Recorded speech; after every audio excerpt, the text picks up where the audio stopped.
Voyage au centre de la Terre, chapitre 29. Lorsque je reviens à moi, j'étais dans une demi-obscurité, étendu sur d'épaisses couvertures. Mon oncle veillait, épiant sur mon visage un reste d'existence. À mon premier soupir, il me prit la main. À mon premier regard, il poussa un cri de joie. « Il vit! Il vit !» s'écria-t-il. « Oui, répondis-je d'une voix faible. Mon enfant, fit mon oncle, en me serrant sur sa poitrine, te voilà sauvé. Je fus vivement touché de l'accent dont furent prononcées ces paroles, et plus encore des soins qui les accompagnèrent. Mais il fallait de telles épreuves pour provoquer chez le professeur un pareil épanchement. En ce moment, Hans arriva, il vit ma main dans celle de mon oncle. J'ose affirmer que ses yeux exprimaient un vif contentement. « Good dag » dit-il. « Bonjour, Hans. »« Bonjour, » murmurai-je. Et maintenant mon oncle apprenait, moi, où nous sommes en ce moment. « Demain, Axel, demain. Aujourd'hui, tu es encore trop faible. J'ai entouré ta tête de compresses qu'il ne faut pas déranger. Dors donc, mon garçon. Et demain, tu sauras tout. »« Mais au moins, repris-je, quel jour est-il ? 11 heures du soir, c'est aujourd'hui dimanche 9 août. Et je ne te permets plus de m'interroger avant le 10 du présent mois. En vérité, j'étais bien faible et mes yeux se fermèrent involontairement. Il me fallait une nuit de repos. Je me laissai donc assoupir sur cette pensée que mon isolement avait duré 4 longs jours. Le lendemain, à mon réveil, je regardais autour de moi. Ma couchette, faite de toutes les couvertures de voyage, se trouvait installée dans une grotte charmante. Ornée de magnifiques stalagmites dont le sol était recouvert d'un sable fin, il régnait une demi-obscurité. Aucune torche, aucune lampe n'était allumée. Et cependant, certaines clartés inexplicables venaient du dehors en pénétrant par une étroite ouverture de la grotte. J'entendais aussi un murmure vague et indéfini, semblable à celui des flots qui se brisent sur une grève.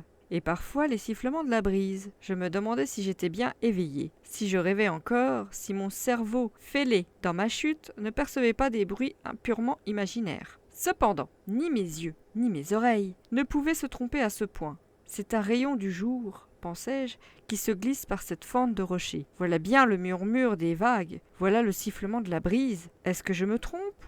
Ou sommes-nous revenus à la surface de la terre ? Mon oncle a-t-il donc renoncé à son expédition, ou l'aurait-il heureusement terminée ? Je me posais des insolubles questions quand le professeur entra. « Bonjour Axel » fit-il joyeusement. « Je gagerais volontiers que tu te portes bien. »« Mais oui, dis-je, en me redressant sur les couvertures. Cela devait être, car tu as tranquillement dormi.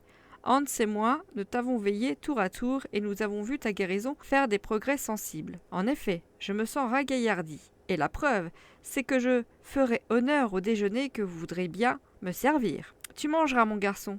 La fièvre t'a quitté. Hans a frotté tes plaies avec je ne sais quel onguent dont les Islandais ont le secret, et elles se sont cicatrisées à merveille. C'est un fier homme que notre chasseur. » Tout en parlant, mon oncle apprêtait quelques aliments que je dévorais.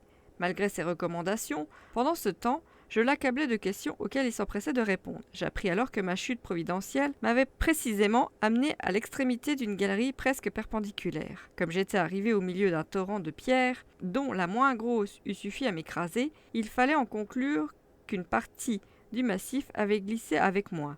Cet effrayant véhicule me transporta ainsi jusque dans les bras de mon oncle, où je tombai, sanglant, inanimé. « Véritablement, me dit-il, il est étonnant que tu ne sois pas tué 1000 fois. Mais, pour Dieu, ne nous séparons plus, car nous risquerons de ne jamais nous revoir. » Ne nous séparons plus. Le voyage n'était donc pas fini. J'ouvrais de grands yeux étonnés, ce qui provoqua immédiatement cette question. « Qu'as-tu donc, Axel ? » ?»« Une demande à vous adresser. Vous dites que me voilà sain et sauf. » »« Sans doute. J'ai tous mes membres intacts ? » ?»« Certainement.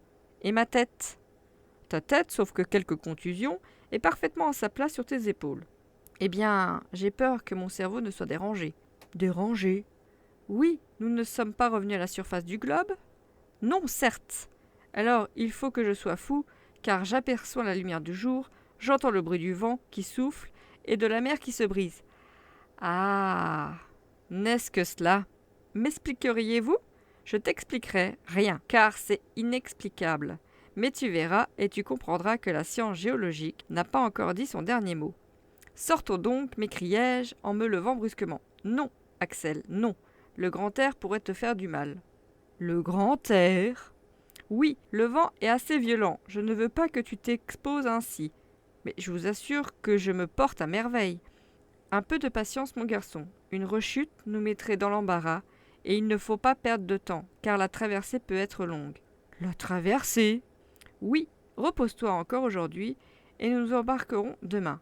Nous embarquer? Ce dernier mot me fit bondir. Quoi, nous embarquer? Avions-nous donc un fleuve, un lac, une mer à notre disposition? Un bâtiment était-il mouillé dans quelque port intérieur? Ma curiosité fut excitée au plus haut point. Mon oncle essaya vainement de me retenir. Quand il vit que mon impatience me ferait plus de mal que la satisfaction de mes désirs, il céda. Je m'habillai rapidement, par surcroît de précaution, je m'enveloppai dans une des couvertures et je sortis de la grotte. Fin du chapitre 29.